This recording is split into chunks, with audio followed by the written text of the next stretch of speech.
오늘 본문은 엘리사의 기적을 다루고 있습니다. 첫 번째 기적은 열왕기상 17절 속 사르밧 과부에게 일어난 기적과 비슷한 기적입니다. 우리는 엘리야가 일으켰던 그 사르밧 과부의 그 기적을 잘 알고 있는데 그 기적과 동일한 비슷한 기적이 오늘 일어나고 있습니다. 1절에 보면 선지자의 제자들의 아내 중 한 여인이 엘리사를 찾아와 부르짖습니다. 1절이죠. 당신의 종 나의 남편이 이미 죽었는데 당신의 종이 여호와를 경외한 줄 당신이 아나이다. 그런데 우리에게 크나큰 문제가 생겼습니다. 어떤 문제가 생겼습니까?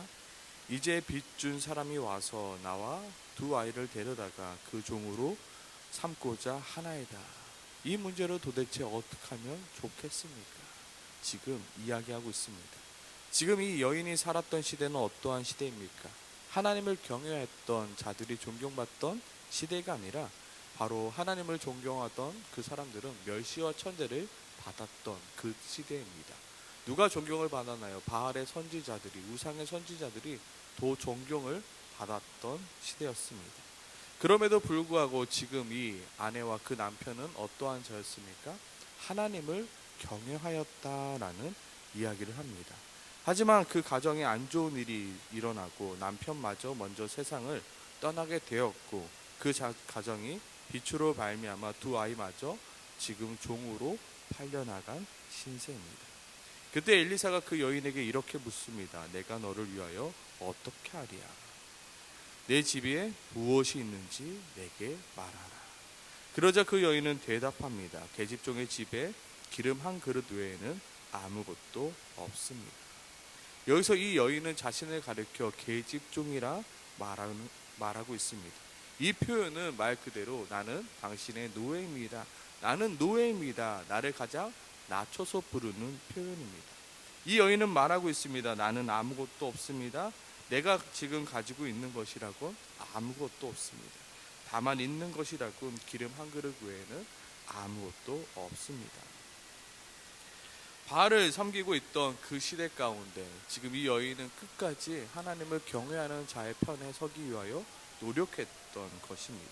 근데 남은 것이라고 뭐밖에 없다고요? 남편도 있고 모든 것을 잃고 지금 기름 한 그릇밖에 없습니다라고 이야기하고 있습니다. 그래도 그 여인은 끝까지 누구를 찾아가고 있나요? 하나님의 종 엘리사를 찾아가고 있습니다. 내가 끝까지 하나님을 경외하며 살았습니다. 내가 하나님을 끝까지 믿음으로 살아갔습니다. 그런데 하나님, 나한테 이럴 수가 있어요. 왜 나에게 남겨진 건 빛밖에 없습니까? 왜 나에게 남겨진 건 이 기름밖에 없습니까? 하나님 너무한 거 아니에요? 라고 원망하며 불평하며 다른 신을 쫓아간 것이 아니라 그럼에도 불구하고 누구를 쫓아가고 있다고요? 하나님의 종 엘리사 앞에 지금 나아갔다. 만약에 우리였다라면 하나님 너무한 거 아니에요? 다짜고짜 엘리사를 찾아가서 이렇게 말했을 거예요. 하나님 진짜 너무한 거 아니에요? 내 남편이 여호와를 얼마나 경외했는지 당신이 잘 알잖아요. 근데 하나님이 도대체 우리한테 이러실 수가 있어요? 우리가 하나님한테 뭘 그렇게 잘못했다고 하나님이 우리를 이렇게 만드십니까? 라고 원망할 수 있는데 오늘 성경의 내용을 보면 그런 원망이 전혀 나오지 않습니다. 그런 원망을 하지 않았을까라고 저 혼자 먼저 생각을 하고 막 설교를 썼는데 아무리 찾아봐도 그런 원망과 불평이 보이지 않습니다. 이 여인이 하도 말을 안 하니까 누가 먼저 물어봅니까? 엘리사가 먼저 물어봅니다. 내가 너에게 무엇을 할까? 그래도 이 여인은 아무 말 하지 않습니다. 그러자 너에게 있는 것이 무엇이냐? 오히려 묻고 있는 자가 바로 이러한 장면입니다. 오늘 본문 속 장면입니다. 이 여인이 아무것도 바라는 것이 없기에, 이 여인이 욕심이 없기에, 이 여인이 억울하지 않기에 아무 말하지 않은 것이 아닙니다. 이 여인 속의 마음을 제가 잘 알지 못하지만 한번 생각해 보니 이 여인 마음 가운데 어떠한 마음이 있습니까? 그가 나의 필요를 아시오니, 그가 나의 형편을 아시오니, 그가 나의 아픔을 아시오니 그저 그 발 앞에 나아가 묵묵하게 나아갔던 것입니다. 우리는 기도할 때 어떻게 기도합니까? 하나님께 뭔가를 맡겨놓은 것처럼 기도합니다. 어제도 저희 아이들의 픽업을 갔습니다. 그러니까 아이들이 제 차에 타자마자 아빠 간식 그러는 거예요. 그래서 제가 화를 냈습니다. 야, 너 아빠한테 간식 맡겨놨니? 아빠가 간식이 있어도 너한테 안 줄 거야. 이미 저는 간식을 준비해놨죠. 아이가 타면 아이한테 간식을 주려고 준비해놨죠. 근데 타자마자 아빠 간식. 우리는 마치 이렇게 기도합니다. 하나님께 뭔가 맡겨놨던 것처럼, 하나님은 당연히 줘야 되는 분처럼 하나님께 따지듯 원망하듯, 하나님 왜 이거 안 줘요? 제가 간식을 안 주면요, 안 준비하면 우리 아이가 막 화를 내요. 아빠 왜 그것도 준비 안 했어? 아빠 그렇게 뭐 했어? 막. 우리도 마찬가지로 이렇게 하지 않을까? 그러면서 저도 생각했습니다. 그렇게 말하면 있어도 안 줘. 하나님의 마음이 그런 거 아닐까요? 우리가 마치 이렇게 기도하고 있질 않습니다. 하나님 왜 안 줘요? 하나님 뭐 때문에 안 줘요? 이거 줘야 되는 거 아니에요? 하나님 뭐 하고 있어요 도대체?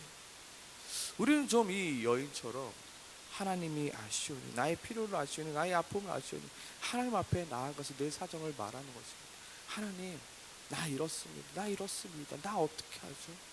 하나님의 나의 필요를 아시오니 하나님 채워주세요. 하나님의 나의 형편을 아시오니 하나님이 좀 해결해 주세요. 우리는 막 하나님 앞에 해결책을 막 이야기하지 않습니까? 하나님 이건 이렇게 해야 되고 저건 저렇게 해야 되고, 하나님 도대체 뭐 하고 계십니까? 우리의 기도가 바뀌어야 되는 것입니다. 하나님은 우리에게 가장 알맞는 것을 넘치지도 않고 모자라지도 않고 채워주시는 분이 하나님이시며, 그 하나님께 우리는 맡겨드리고 기도해야 하는 것입니다. 오늘 이 본문을 보면 믿음의 크기라고 이야기하는 경우가 많습니다. 왜냐하면 3절에 보면 엘리사가 이 여인에게 이르되 너는 밖에 나아가서 모든 이웃에게 그릇을 빌리라. 빈 그릇을 빌리되 조금 빌리지 말라 말하고 있습니다. 그리고 4절에 너는 두 아들과 함께 들어가서 문을 닫고 그 모든 그릇에 기름을 부어서 차는 대로 옮겨 놓으라 라고 말합니다. 우리가 상상할 때는 있는 그릇 없는 그릇 다 빌려가지고 엄청난 기름을 받아야 했다라는 욕심을 가지고 있기에, 그 욕심이 내 안에 들어가 있기에 믿음의 크기라고 여길 때가 많은데요. 하지만 오늘 본문은 믿음의 크기보다는 순종의 의미로 보는 것이 더 옳다고 저는 생각합니다. 엘리사는 그 여인에게 무엇만 가르쳐 줍니까? 방법만 가르쳐 줍니다. 모든 이웃에게 빈 그릇을 빌려와서 내 두 아들과 함께 들어가서 문을 닫고 그 모든 그릇에 기름을 부어 차는 대로 옮겨 놓으라. 절대로 엘리사가 빈 그릇을 준비해 주지 않습니다. 절대로 엘리사가 빈 그릇에 기름을 부어 주지 않습니다. 이 여인이요, 밖에 나아가서 이웃에게 빈 그릇을 빌려야 합니다. 얼마나 좀 창피했을까요? 빈 그릇 좀 빌려줄래? 왜? 그냥 좀 빌려줘. 한 집도 아니라 계속 방문했어야 되겠죠. 순종이라는 거죠.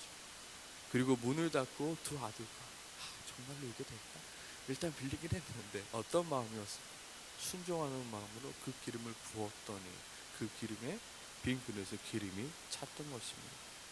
순전히 엘리야의 말을 듣고 순종함으로 이루어진 기적입니다. 하나님의 기적은 내가 가만히 있는다고 이루어지는 것이 아닙니다.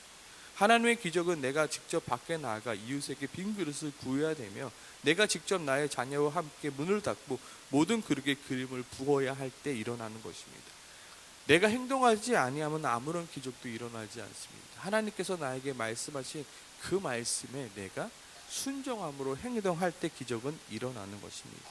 우리의 잘못된 신앙의 모습은 순종도 하지 않은 채, 아무런 행동도 하지 않은 채 내 삶에 아무런 기적도 일어나지 않는다고 불평하고 있는 것입니다. 아무것도 하지 않은 채 하나님 왜 내 삶에는 기적이 일어나지 않습니까? 아무것도 하지 않은 채 하나님 왜 하나님은 내 삶 가운데 일하시지 않습니까? 너가 일해야 나도 일하지. 내가 방법은 가르쳐 줬잖아. 근데 너가 일어나서 행하지 아니하니 너의 삶에 기적이 일어나지 않는다 말하고 있습니다. 내 삶에 기적이 일어나기 원한다면 순종하는 행동이 내 삶 가운데 나타나야 하는 것입니다. 듣는 것으로 그친다고 내 삶에 기적이 일어나지 않습니다. 내가 행동할 때 그 행동 가운데 하나님께서 기적을 베풀어 주시는 것입니다.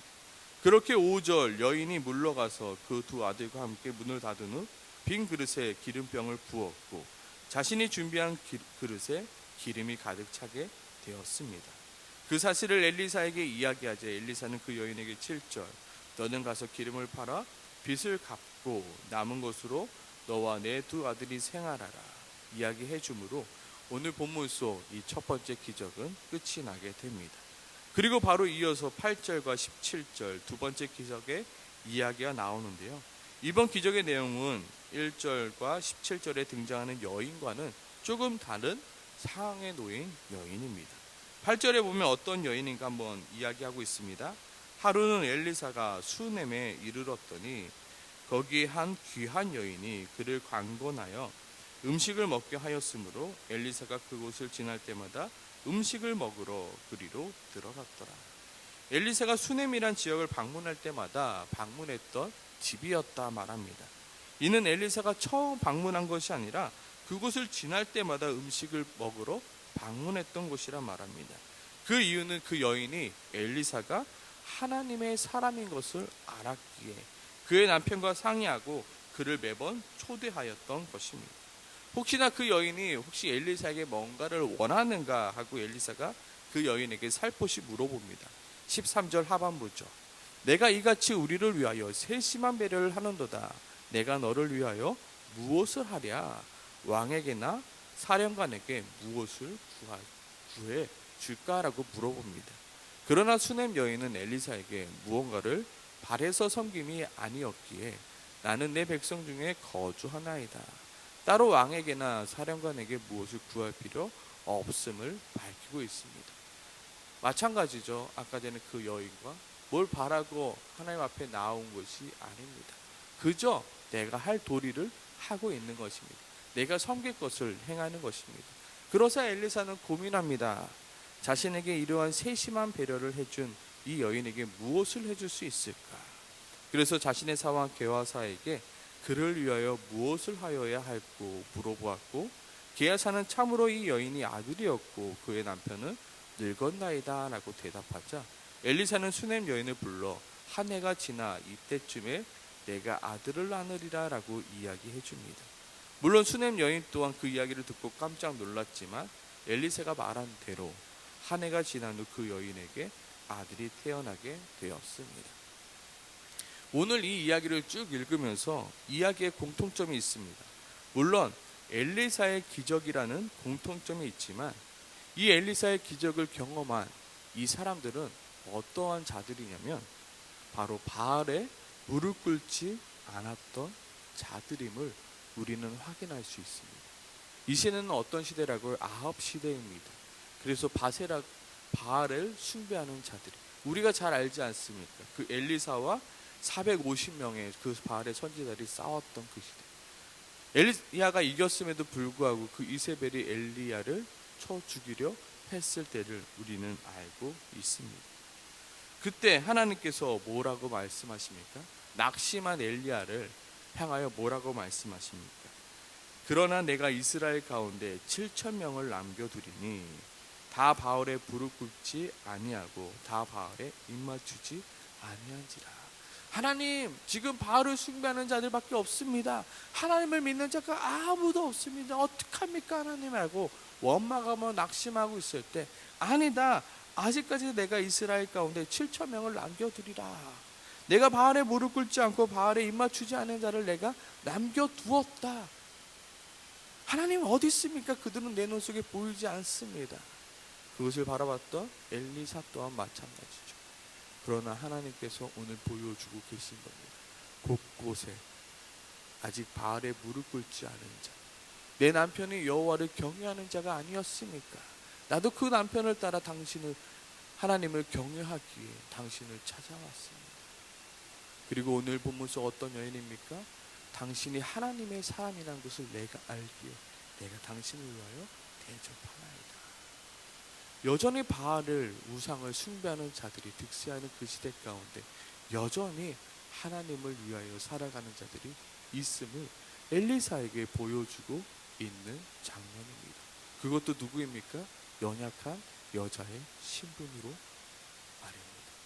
여전히 하나님을 사랑하며 하나님을 경외하는 자들이 여전히 있다. 아무리 세상에 하나님이 계시지 않는 것 같아 보일지라도 여전히 바알에 무릎 꿇지 아니하는 이들이 여전히 바알에 입맞추지 아니한 이들이 존재하며 또한 여전히 하나님의 돌보시지 않는 것 같은 이 시대이지만 여전히 하나님의 돌보심이 우리 가운데 있음을 오늘 이 기적을 통해서 보여주고 있는 것입니다.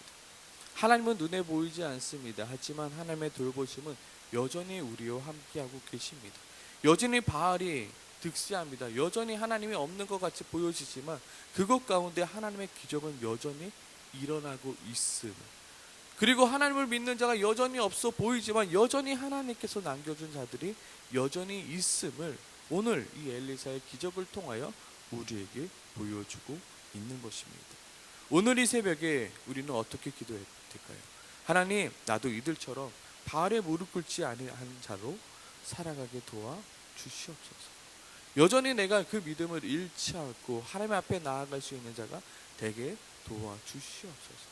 정말로 하나님을 경외하는 자로 내가 살아가게 도와 주시옵소서. 끝까지 나의 신앙을 지키는 자가 되게 도와 주시옵소서.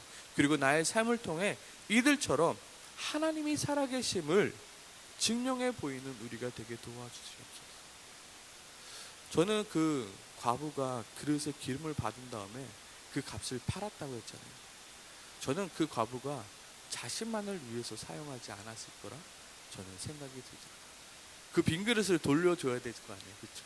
그 빈 그릇을 돌려줄 때 뭐 하나라도 껴서 돌려줄 거 아니에요. 야, 이 돈은 어디서 났어? 하나님이 나를 채워주셨어. 하나님이 나를 채워주셨어.